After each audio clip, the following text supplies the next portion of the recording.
जय हिंद फ्रेंड्स। तो हम पढ़े थे धीर सिंह दाभाई की शिक्षा मूल्य ज्ञान की बुक, और धीर सिंह दाभाई की शिक्षा मूल्य ज्ञान की इस बुक में आज हम अगले 3 पेजेस कंटिन्यू करने वाले हैं। कुछ 188 और 189 और 190। तो थोड़ा सा जो नए बच्चे जुड़े हैं उनको इंट्रोडक्शन के लिए बता दूं कि इस वाले सेशन में हम बातों में कुछ नया कॉन्सेप्ट सीखने की और चीजों को याद करने की कोशिश करते हैं। ठीक है, तो शुरू करते हैं इन 3 पेजेस को। बेसिकली इन 3 पेजेस में क्या पढ़ेंगे? देखो, इन 3 पेजेस में हम मूल्यांकन के बारे में पढ़ेंगे। मूल्यांकन की परिभाषा, मूल्यांकन के प्रकार, मूल्यांकन की विशेषता वगैरह, है ना। मूल्यांकन की कुछ बेसिक बातें और, है ना। जैसे मूल्यांकन क्या होता है, मूल्यांकन मापन में क्या अंतर होता है, ये सब पढ़ने वाला है। ठीक है, वहीं अपन थोड़ा सा मापन के बारे में भी पढ़ेंगे। ठीक है, तो फटाफट से देख लेते हैं मूल्यांकन की परिभाषा। देखो, मूल्यांकन की परिभाषा अलग अलग दी जाती है। कोई कहता है कि मूल्यांकन शिक्षा का अभिन्न अंग माना जाता है, कोई कहता है कि मूल्यांकन निरंतर चलने वाली प्रक्रिया है, कोई कहता है कि मूल्यांकन निर्णय प्रदान करने की प्रक्रिया है, तो कोई कहता है मूल्यांकन समावेशी प्रक्रिया है ना। और कुछ कोई कहता है कि मूल्यांकन वांछनीय प्रक्रिया है। तो इस तरीके से अलग अलग परिभाषा दी जाती है। तो ये परिभाषा किन विद्वानों के द्वारा दी गई, थोड़ा सा याद रखोगे कि राधा की बीवी मच्छर मारने का काम करती है। ठीक है, ऐसी चीजें याद रहेगी इससे, है ना।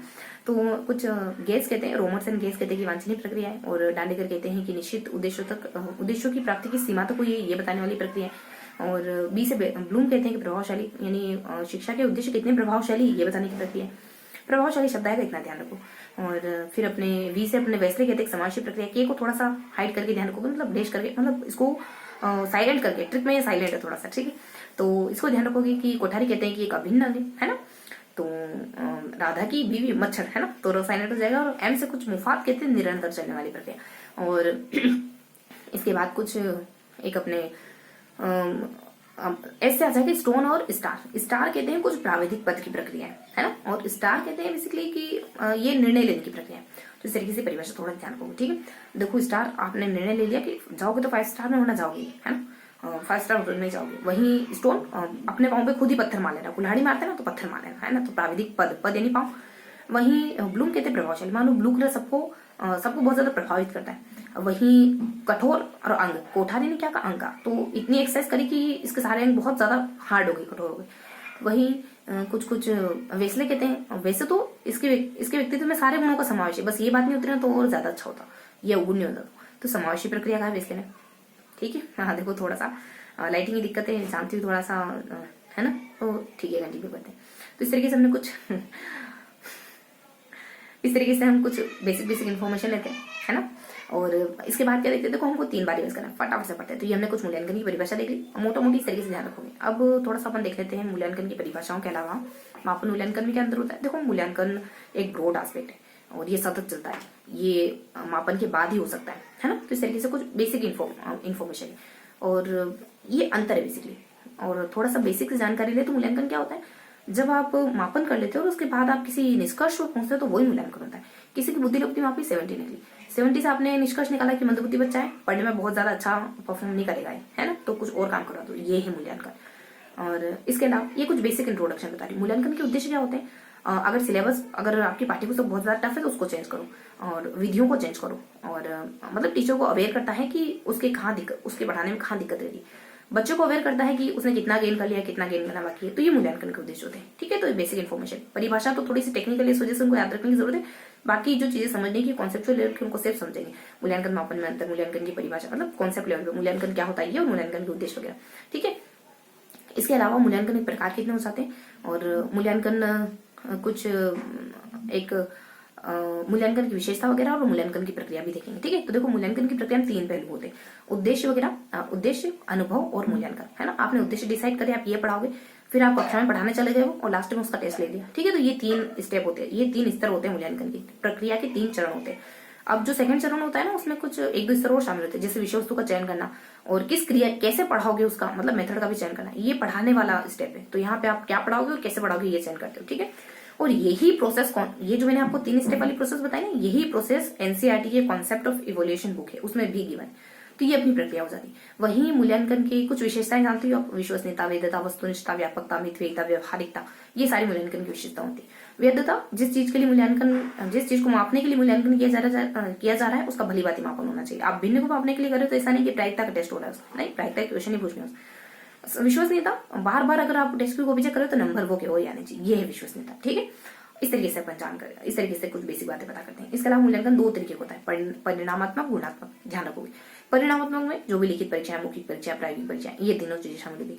वहीं गुणात्मकता में जो भी इसके अलावा आपको पता है, पोर्टफोलियो वगैरह, रेटिंग स्केल वगैरह, प्रश्नावली वगैरह, व्यक्ति इतिहास विधि वगैरह, है ना, और घटना विवरण वगैरह, अवलोकन वगैरह, और कुछ समाज नीति वगैरह, साक्षात्कार वगैरह, इस तरीके की विधियां। ठीक है, इसके अलावा कुछ बुद्धि परीक्षण, कुछ व्यक्तित्व परीक्षण और अभिवृद्धि परीक्षण, है ना, और अभिरुचि परीक्षण, ये सारी चीजें गुणात्मक परीक्षण में आती।